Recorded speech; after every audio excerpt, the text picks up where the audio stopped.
નમસ્કાર દર્શક મિત્રો, રિયલ સમાચારમાં આપનું હાર્દિક સ્વાગત છે। સમાચારોની શરૂઆત કરતા પહેલા એક નજર કરીએ આજના મુખ્ય સમાચારો પર અને ત્યારબાદ કરીએ સમાચારોની શરૂઆત। તો સુરત શહેરમાં આજે વહેલી સવારથી જ વરસાદી માહોલ જામી ગયો છે। કાળા ડિબાંગ વાદળો સાથે વરસાદ વરસી રહ્યો છે, તો બીજી તરફ કેટલાક નીચાણવાળા વિસ્તારોમાં પાણી ભરાયા છે। આ ઉપરાંત ભેદવાડ ખાડી ઓવરફ્લો થઈ છે। તંત્ર દ્વારા તમામ પરિસ્થિતિ પર નજર રાખવામાં આવી રહી છે। મનપાના અધિકારીઓ દ્વારા ખાડીના લેવલ વધતા નીચાણવાળા વિસ્તારોને એલર્ટ કરવામાં આવ્યા છે। સુરત શહેરમાં આજે વહેલી સવારથી જ મેઘમહેર જોવા મળી રહી છે। આજે વહેલી સવારથી જ વરસાદી માહોલ હોય, શાળાઓમાં બપોર પછીની રજા જાહેર કરવામાં આવી છે। બીજી તરફ સુરત શહેરમાં પસાર થતી ખાડીઓના લેવલમાં થોડો વધારો થયો છે અને ભયજનક સપાટી કૂદ આવી વહી રહી છે। ભેદવાડ ખાડી ઓવરફ્લો થઈ છે। વરસાદી માહોલને લઈ વહીવટીતંત્ર એલર્ટ મોડમાં આવી ગયું છે। પાલિકા કમિશનર સવારથી તમામ સ્થળોની મુલાકાત લઈ રહ્યા છે। બીજી તરફ ખાડીના લેવલ વધતા નીચાણવાળા વિસ્તારોને એલર્ટ કરાયા છે। પાલિકાના અધિકારીઓ દ્વારા એનાઉન્સમેન્ટ કરી રહ્યા છે કે લોકો પાલિકાએ નક્કી કરેલી જગ્યાએ અથવા તો ઊંચાણવાળા વિસ્તારોમાં ખસી જવા અપીલ કરવામાં આવી રહી છે। શહેરના પડેલા વરસાદને પગલે ભેસ્તાન નજીક આવેલ નવીન ફ્લોરિંગ રોડ પર પાણી ભરાઈ જતા સ્થાનિકો અને ચાલકો ભારે મુશ્કેલીનો સામનો કરવો પડી રહ્યો છે। બીજી તરફ સુરત ઉધના નવસારી રોડ પર પણ પાણી ભરાઈ જવાની સ્થિતિ સર્જાઈ છે। સવારમાં નોકરી પર અને વેપાર પર અર્થે નીકળેલા નાગરિકોને જળભરાવને કારણે ઘણી મુશ્કેલીનો સામનો કરવો પડી રહ્યો છે, જ્યારે શાળાએ જતા બાળકોએ પણ આ મુશ્કેલીમાંથી પસાર થવાનો વારો આવ્યો છે। નજીવા વરસાદમાં પણ શહેરમાં પાણી ભરાઈ જવાના પ્રોબ્લેમે આ વખતે ખૂબ નાગરિકોને હેરાન પરેશાન કરી મૂક્યા છે।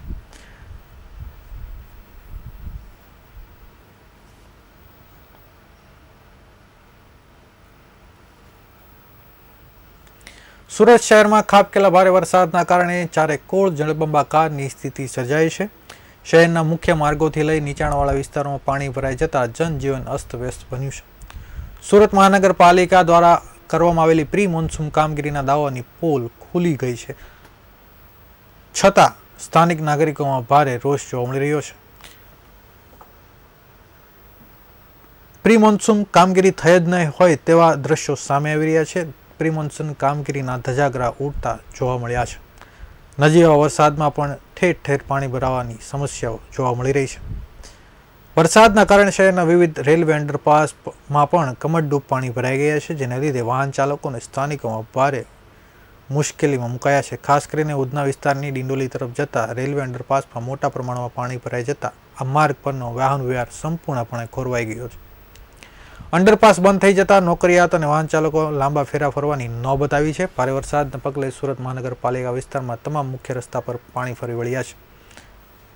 ચોમાસા પહેલા સુરત મહાનગરપાલિકા દ્વારા નાળા સફાઈ અને પ્રી મોન્સૂનની કામગીરી પાછળ કરોડ રૂપિયાનો ખર્ચ કરવામાં આવ્યો હતો, જે હવે પાણીમાં ગરકાવ થઈ ગયો છે। આ નાણાં વપરાણા ક્યાં તેની પણ એક તપાસનો વિષય છે।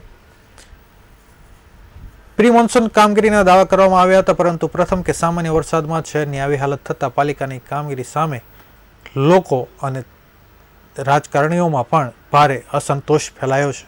તંત્રની બેદરકારી અને નબળા વહીવટી સામે સુરતના નાગરિકોમાં ભારે વિરોધ છે અને અસંતોષની લાગણી ફેલાઈ છે અને સામાન્ય માનવ હેરાન પરેશાન થઈ રહ્યો છે।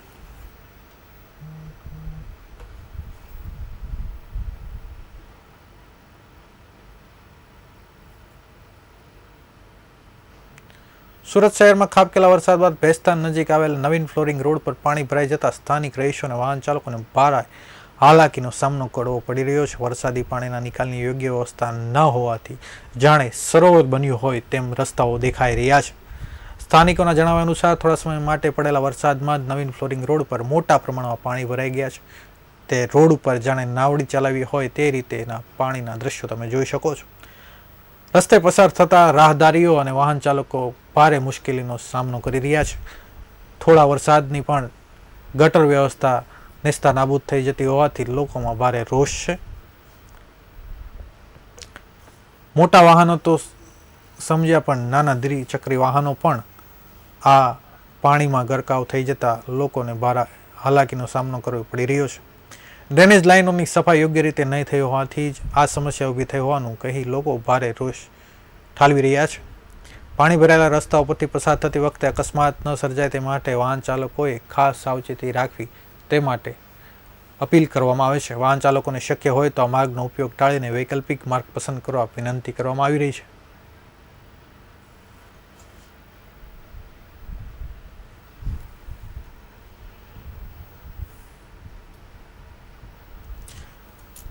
વિપક્ષી નેતા કોંગ્રેસના રાહુલ ગાંધી ગઈકાલે વડાપ્રધાન મોદીના આવાસની સામે વિરોધ પ્રદર્શન બાદ તેની અટકાયતના વિરોધમાં સુરત શહેર કોંગ્રેસ સમિતિ દ્વારા ઉગ્ર વિરોધ પ્રદર્શન કરવામાં આવ્યું હતું. દેશના યુવાનો, શિક્ષિત વિદ્યાર્થીઓના હક, અધિકાર અને લોકશાહી બચાવવાના મુદ્દે કોંગ્રેસી આગેવાનો અને કાર્યકર્તાઓ રસ્તા પર ઉતરી આવ્યા હતા. મળતી માહિતી મુજબ સુરત શહેરમાં કોંગ્રેસના નેતાઓ અને મોટી સંખ્યામાં કાર્યકરો માન દરવાજા સ્થિત ડોક્ટર બાબા સાહેબ આંબેડકરની પ્રતિમા પાસે એકત્રિત થયા હતા. તેમણે ભાજપ સરકારની નીતિઓ અને કાર્યવાહી સામે જોરદાર સૂત્રોચ્ચાર કરી કડક આક્રોશ વ્યક્ત કર્યો હતો. વિરોધ પ્રદર્શન કરેલા કોંગ્રેસ નેતાઓએ જણાવ્યું હતું કે દેશમાં શિક્ષિત યુવાનો અને વિદ્યાર્થીઓનો હકનો હનન થઈ રહ્યું છે. લોકશાહીના રક્ષણ માટે જનતાને અવાજ ઉઠાવવા બદલ રાહુલ ગાંધી સામે કરવામાં આવેલી કાર્યવાહી તદ્દન ગેરવ્યાજબી છે. કોંગ્રેસે ભાજપ સરકારના વલણની સખત શબ્દોમાં ટીકા કરી છે. વિરોધ પ્રદર્શનને પગલે સ્થળ પર પોલીસનો કાફલો ગોઠવાઈ ગયો હતો અને પરિસ્થિતિને ધ્યાનમાં રાખી પોલીસે પ્રદર્શન કરી રહેલા કોંગ્રેસના મુખ્ય આગેવાનો અને કાર્યકર્તાઓની સ્થળ પરથી અટકાયત કરી હતી. પોલીસની અટકાયત છતાં કોંગ્રેસ કાર્યકરોએ પોતાનો વિરોધ ચાલુ રાખ્યો હતો અને આગામી દિવસોમાં પણ લોકશાહીના અધિકારો માટે લડત ચાલુ રાખવાની ચીમકી ઉચ્ચારી હતી.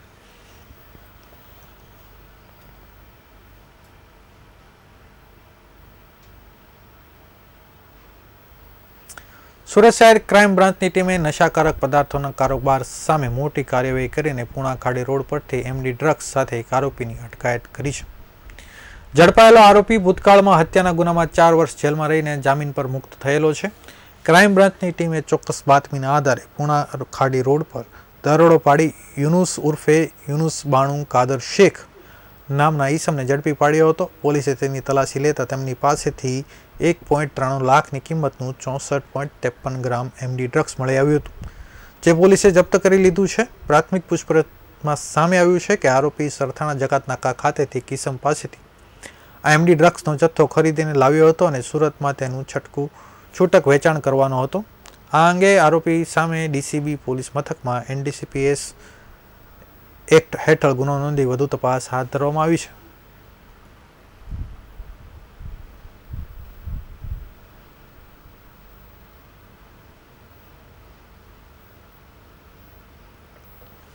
સુરત શહેર સહિત સમગ્ર દક્ષિણ ગુજરાતમાં મેઘરાજાએ ધમાકેદાર બેટિંગ શરૂ કરી છે. દ્વારા સુરત અને દક્ષિણ ગુજરાતને રેડ એલર્ટ જાહેર કરવામાં આવ્યું છે. ઉપરવાસમાં પડી રહેલા ભારે વરસાદના કારણે તાપી નદીના નવા નીરની આવક થઈ રહી છે, જેનાથી જળાશયોની સપાટીમાં નોંધપાત્ર વધારો નોંધાયો છે. ઉપરવાસમાં સતત થઈ રહેલા પાણીની આવકને પગલે સુરતના તાપી નદી પર આવેલા કોઝવેની સપાટી વધીને 6.66 મીટર પર પહોંચી ગઈ છે. કોઝવે ઓવરફ્લો થતાં પાણી કોઝવેથી ઉપર વહી રહ્યું છે. સુરત શહેરમાં પણ વરસાદી માહોલ બરાબર જામ્યો છે. તાપી નદીના કેચમેન્ટ વિસ્તારમાં ભારે વરસાદના કારણે દક્ષિણ ગુજરાતની જીવાદોરી સમાન ઉકાઈ ડેમની સપાટી વધીને 3.13 ફૂટ પર પહોંચી છે. ડેમ 313 ફૂટ પર પહોંચી છે. ડેમમાં પાણીની સપાટી વધતા ઉનાળા ચોમાસાના આગામી દિવસો માટે પણ પાણીનું સંકટ ટળ્યું છે. તાપી નદીમાં નવા નીરનું આગમન થતાં અને વરસાદી માહોલ જામતા ખાસ કરીને ખેડૂત આલમમાં ભારે ખુશીની લહેર ફેલાઈ છે.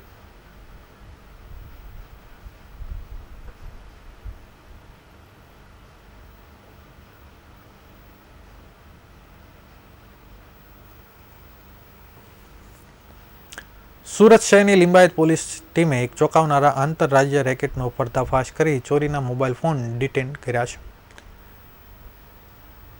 ફોન ડિસમેન્ટલ એટલે કે અલગ અલગ પાર્ટ કરીને તેના સ્પેર પાર્ટ વેચવાના કાળા કારોબારનો પર્દાફાશ કર્યો છે. પોલીસે આ મામલે આરોપીની ધરપકડ કરી 8.37 લાખથી વધુની કિંમતના મોબાઈલ પાર્ટ્સ જપ્ત કર્યા છે. પોલીસ કાર્યવાહી દરમિયાન આરોપી પાસેથી કિંમત કહી શકાય તેવા 348 mobile phone, 350 motherboard, 2304 sim card અને 723 મેમરી કાર્ડ પોલીસ પૂછપરછ દરમિયાન મળી આવ્યા છે. આરોપી સુરતમાં ચોરી થયેલા સ્નેચિંગ કરાયેલા મોબાઈલ સસ્તા ભાવે ખરીદી તેને સ્પેર પાર્ટ અલગ અલગ કરી નાખતો હતો, જેથી ટ્રેક થવાનો ભય ન રહે. ત્યારબાદ આ સ્પેર પાર્ટ દિલ્હી લઈ જઈને વેચી દેતો હતો. તપાસમાં ખુલાસો થયો છે કે આરોપી આ ગેરકાયદે ધંધા છેલ્લા 3 વર્ષથી ચલાવી રહ્યો હતો. તે દર મહિને અંદાજે 200 થી 300 જેટલા મોબાઈલ કે તેના પાર્ટ્સ દિલ્હી મોકલતો હતો. પોલીસે જપ્ત કરેલા અકબંધ મોબાઈલ અંગે કેન્દ્ર સરકાર એટલે કે central equipment identity registration portal પર તપાસ કરતા કેટલીક ઓનલાઈન નોંધાયેલી ચોરીની ફરિયાદો સાથે આ ફોનનું કનેક્શન મળી આવ્યું છે.